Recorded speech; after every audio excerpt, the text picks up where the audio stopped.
Hi, Jeremy here, Modern Vitality. In today's video, getting a good night's sleep, how to help insomnia from Candida, we are going to be exploring sleep trouble. This is incredibly common, and it's kind of a catch-22 because people with complex chronic inflammatory conditions, oftentimes one of the main symptoms, there are many, but one of the main symptoms is this deep fatigue, deep exhaustion. And it's super frustrating because then we take a nap, we go to sleep, you sleep 12 hours, whatever, and then you wake up and it's like, doesn't matter. It's like it never happened. The sleep quality is too low. You wake up, you're still not energized for the day. Or if you are, your battery runs out real quick. So we're going to be exploring this today in this video because with Candida, as with many other complex chronic health conditions, there's a lot to understand. If these were simple problems with simple solutions, it would already be solved and you wouldn't be here at this channel learning about the nuances and complexities of how to get your whole system feeling better. So be ready to dive in. If you're familiar with me, with Modern Vitality, with the way we work, be ready for an expanded perspective. We're going to be looking at the 4 stages. We're going to be doing a lot of kind of deep dive into how these things are all connected so that you can then produce better sleep, so that you can then have more energy, get back to living a normal life. All right, so let's get started.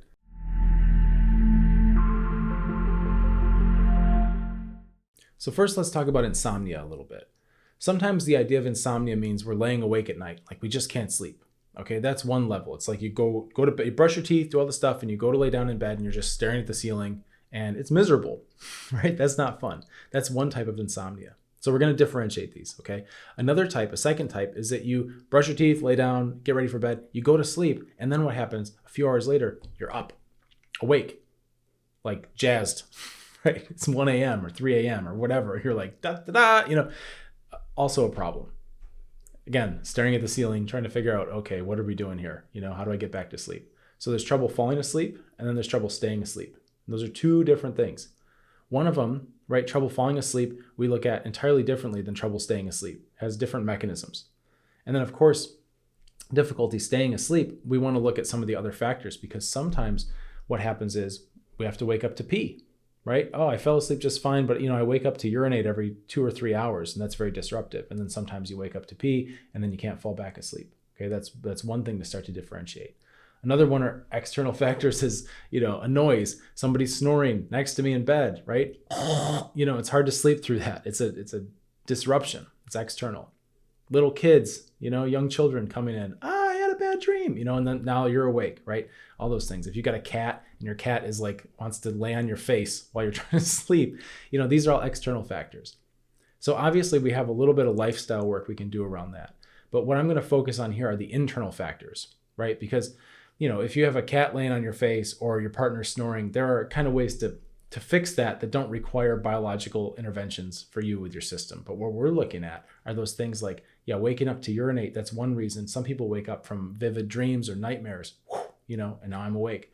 And other times we wake up for no reason, it seems. We just open our eyes and it's 3 a.m. and it's nowhere near time to wake up. And now we have to figure out how to get back to sleep. This can be really frustrating. So we have trouble falling asleep, trouble staying asleep. And then there's a third kind of a secret insomnia that nobody really talks about because it's not technically insomnia, but, right? If the function of sleep is to do certain functions and jobs so that we can be healed a little bit, have some immune activity, have some brain cleaning, there's a lot that goes on with our sleep. If that's the goal of sleep, then I would offer there's a third type of insomnia, which is just you are sleeping, it's just low, very low quality, meaning you're technically sleeping, right? But you're kind of just phoning it in. Your brain's not going through the cycles it needs to go through. Your immune system's not being able to do the work it needs to do. So yes, technically you were unconscious, but you woke up and nothing's really changed. Now I see all of these, right?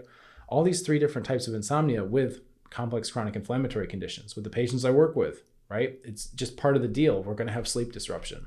And there's different reasons for that, which we'll get into. But one of the things I want you to understand is that you have to differentiate those 3 types, okay? So that you know which one is more appropriate to you so that you have goals to work on because it's hard to measure things, right? If we're not paying attention to them.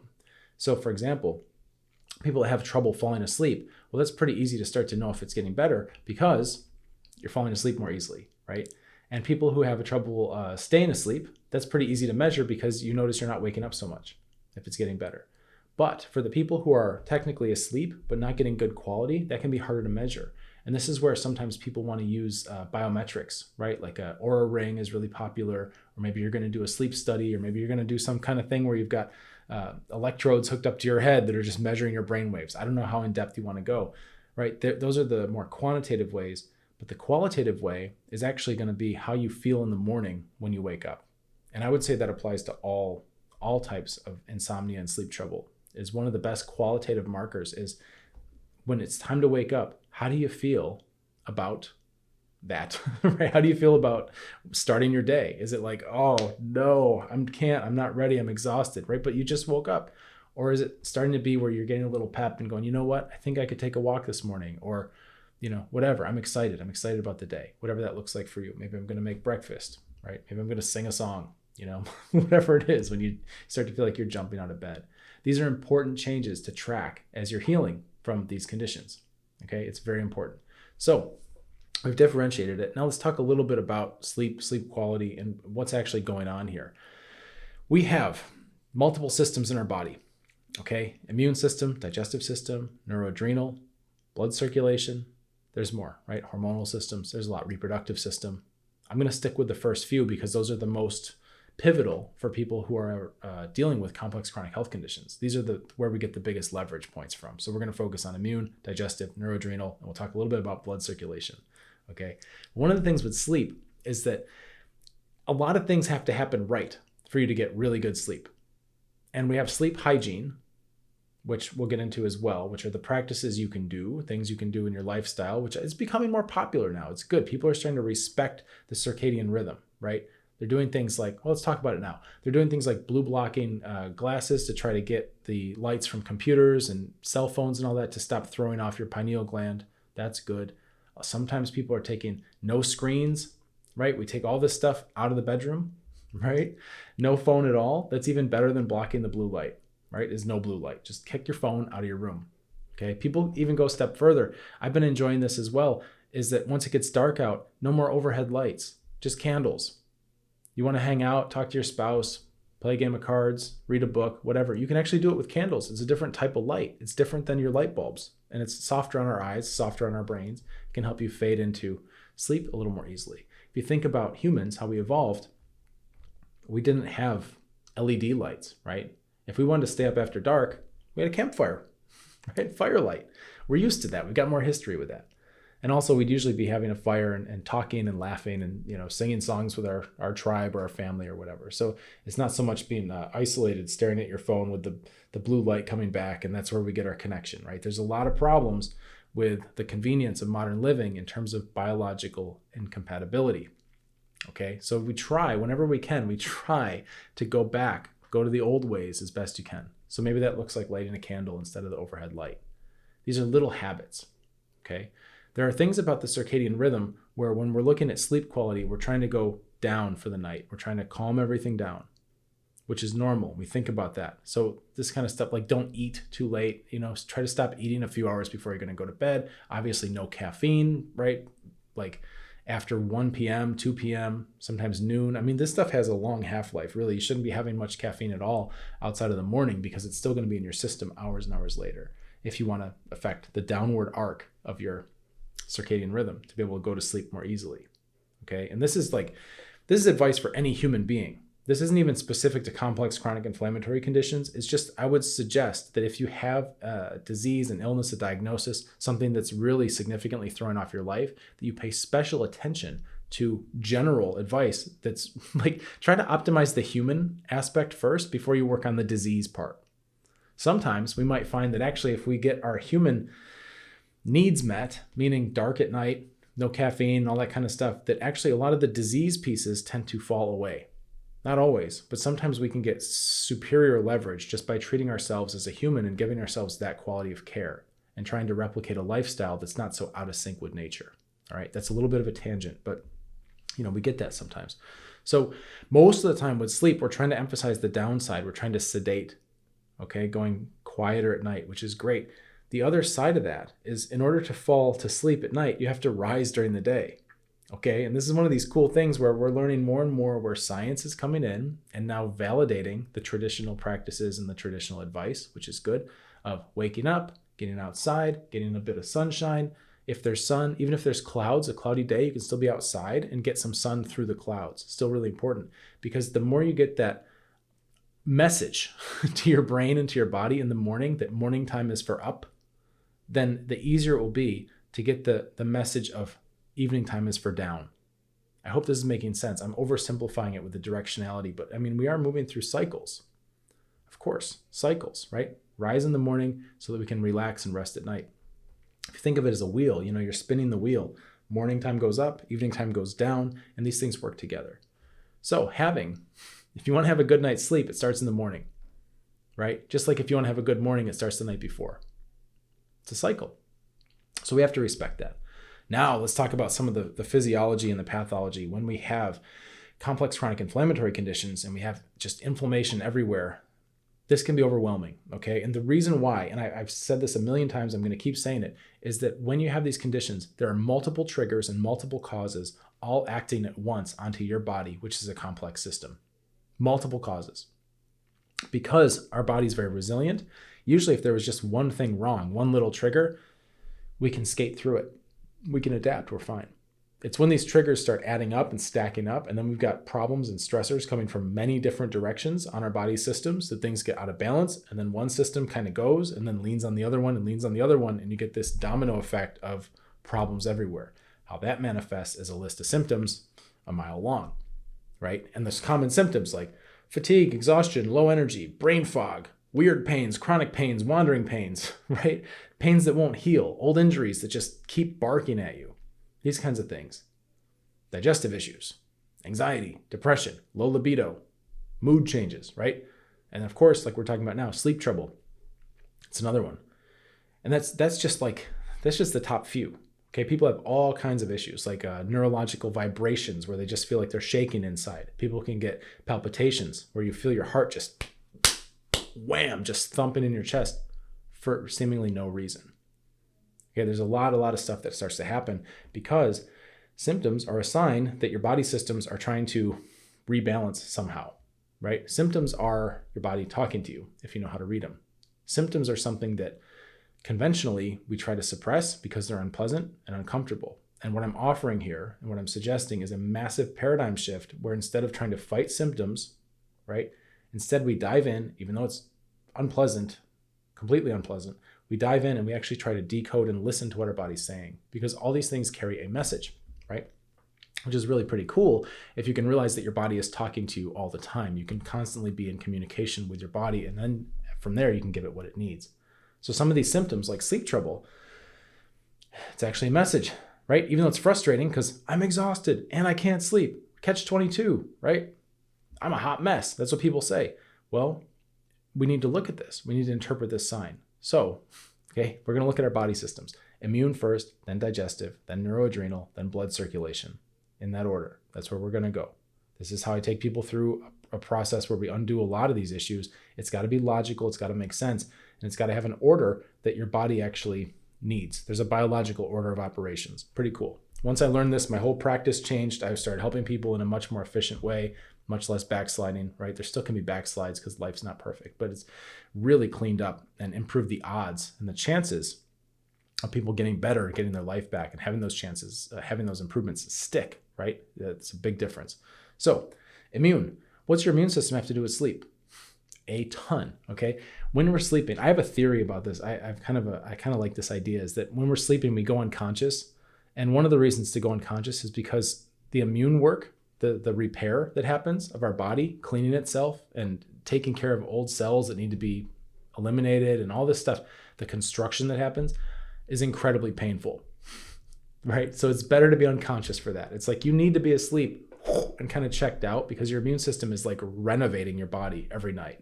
And if you're awake during that, it'd be agony, okay? So there's a lot that happens. Now we have to have, in order for that to happen, we have to have an immune system that is specific, that's not just bogged down with generalized inflammation. I hope this is making sense because anybody can close their eyes and be unconscious for a while, but that doesn't mean that those immune processes are actually going to happen or not. So if you have trouble healing, for example, I've met plenty of people where they bump a counter and now they've got a bruise for like a month, or they get an injury and it just doesn't heal. I just don't heal like other people. Most likely, what's happening is during the sleep time where that work is supposed to be getting done, you're not having that quality level of sleep and the work isn't able to get done. And the first component we look at is an immune component, because if your immune system's busy and distracted and smoldering, meaning there's just generalized inflammation all over the place, then of course it's not going to be very efficient at night either, right? Why does the immune system get distracted? Well, with complex chronic health conditions, oftentimes there's a hidden pathogen component, meaning there's something in your body that doesn't necessarily belong there that your immune system's trying to work out what to do with this. Could it be viral? Could it be bacterial? Could it be fungal? Could it be heavy metals? Could it be pesticides? Could it be microplastics? Right? Could it be all kinds of things? There's so much stuff in our environment affecting us that doesn't belong in our bodies. Some of it's iatrogenic, which means comes from medicine, right? There are some things which I can't really talk about on this platform so much, right? These are the things we talk about in our group, which I'll tell you about our group in a little bit. If you're not familiar with that, we can have a little bit more open conversations without censorship, which is great. But there are different things that come from even medical interventions that now get in our body and they're stuck there. And the immune system now has to learn how to deal with that. And that will manifest into trouble with sleep. Meaning you can go to sleep, but your immune system's not doing the work it's supposed to be doing during sleep time, right? It's a catch-22. We also have to have the right amount of inflammation. It takes a little bit of inflammation to actually fall asleep. So sometimes people have trouble falling asleep because their immune system's so fatigued, so wiped out, that it can't even generate the immune response, that mild bit of inflammation necessary to help us actually fall asleep. Interesting to consider. Now, another one's digestion. And I mentioned earlier, I know I've talked about a lot of stuff in this video. I'm keeping it very, very dense. You might need to watch this again or take notes, which is fine. That's how this channel is designed. I want to give you a lot of information and help you. And maybe that means you got to rewatch something, which is okay. So digestion, right? I already mentioned not eating very late, because if we're full of food, right, then that food is just stagnating in our digestive system while we're lying down horizontal sleeping. Imagine, okay, your digestive system's a tube, it's a pipe, right? You put food in there and it needs to move through the pipe. If you're eating and then you're upright and you're walking and that motion is helping everything move, then you're going to have easier time digesting, right? But if you just throw some food in the pipe and then lay down flat, gravity's not working with you, there's no movement, it's just sitting there. And what's happening in there is it's starting to ferment, right? So you're starting to create like a compost pile in your guts, which isn't necessarily going to be helpful for you in terms of your gut biome, your bacteria balance, which then affects your immune system. And we're back to where we started with stage 1 here.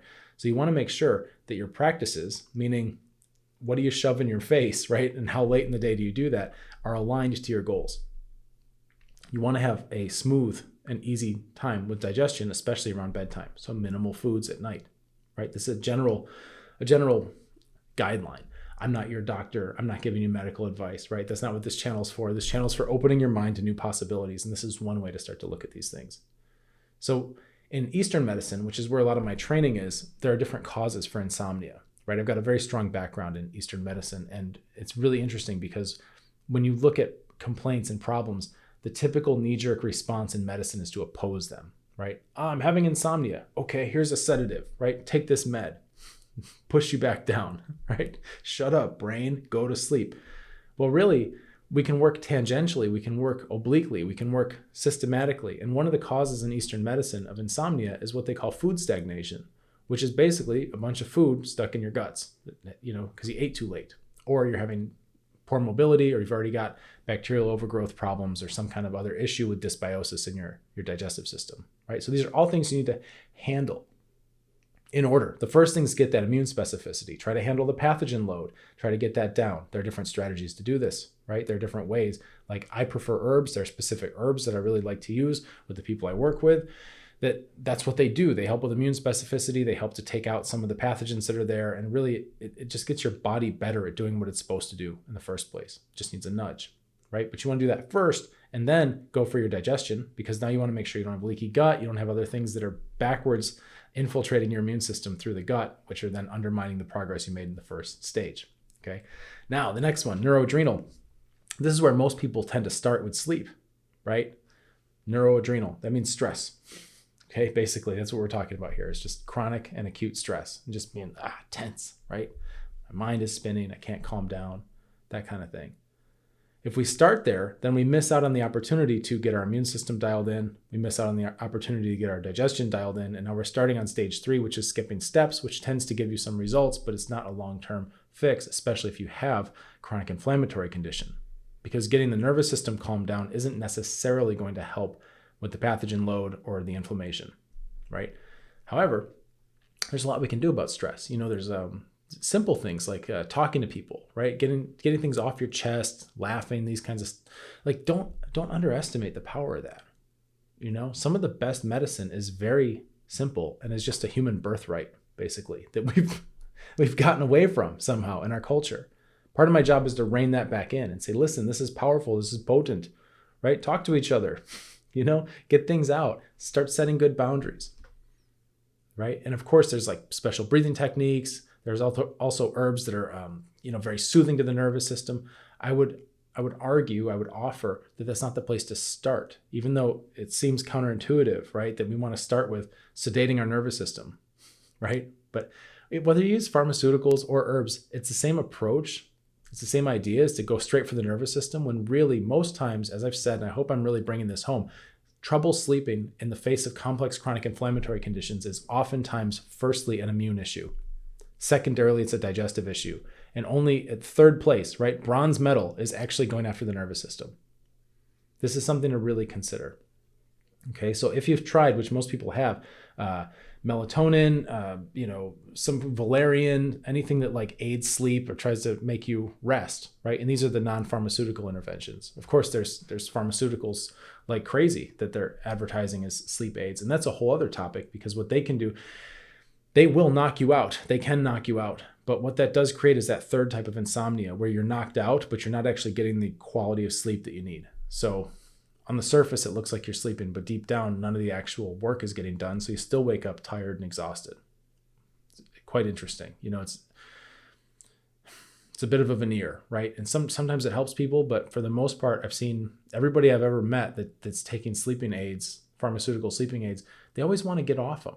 And I always ask, well, why? Like, why is it that, you're taking them, you want to get off them? And they can just feel, a lot of times people have a hard time articulating this, but they can just feel like they're not working right, or there's some kind of trade-off.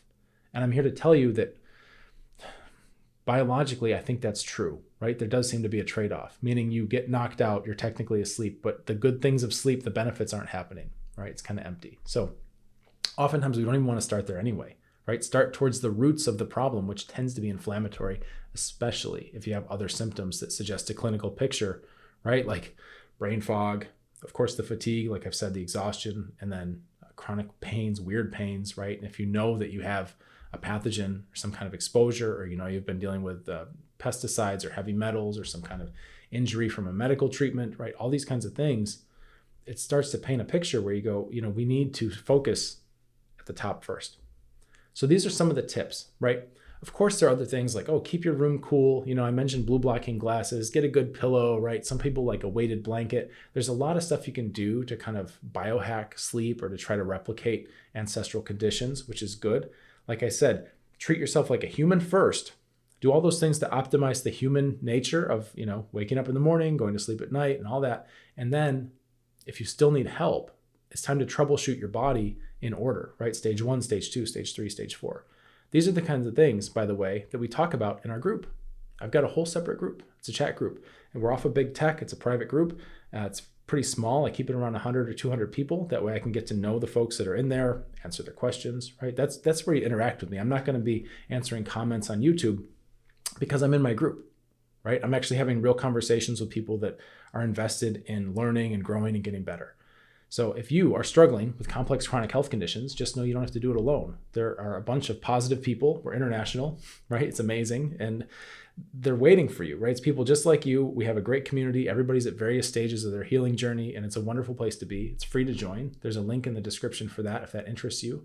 You've got a vault of resources, interactive videos that I've made that are just separate for members of our group. You could ask me anything and basically watch over my shoulder as I'm troubleshooting cases in real time, right? Where my clients in Europe or other parts of the world are asking questions about, well, here's what I've done. Here's so far what's happened. I'm feeling good. This is changing. This is changing. I hit a trigger. I hit a backslide. How do we troubleshoot this? you can watch right over my shoulder right there. Ask me anything you want. So it's a great group, and I would recommend that if that speaks to you, fill out the application, and if it's a good fit, I'll get back to you and we'll get you in there. There may be a bit of a wait, but I'll try to get you in within the next monthly batch. So hopefully it's not too long of a wait. In the meantime, you might consider subscribing to this channel so that you can see more videos like this that are helpful, so that instead of binging on Netflix and watching just passive entertainment and scrolling, you can actually be learning things that help you start to get your health back and get your life back, because you've got a lot to do with your life. You don't want to be sitting around on forums, Dr. Google, right, trying to learn everything you have to learn to become your own doctor ad nausea, when really you could just be focused on the main things that are going to move the needle for you to get your health back. All right, so we talked about insomnia, getting good night's sleep. When you get a good night's sleep, you wake up and the world is yours, right? And that's what I want for you. And you need to start looking, no matter what kinds of interventions you're using, you can start to organize them, right? Maybe you don't like herbs. It doesn't matter. Pharmaceutical supplements, whatever you're using, start to organize your plan so that you're really dealing with that immune inflammation first and getting that handled before you're skipping steps all the way up to like sleep aids and sedatives. All right, your future self will thank you. It'll do you a favor in the long run. All right, cheers.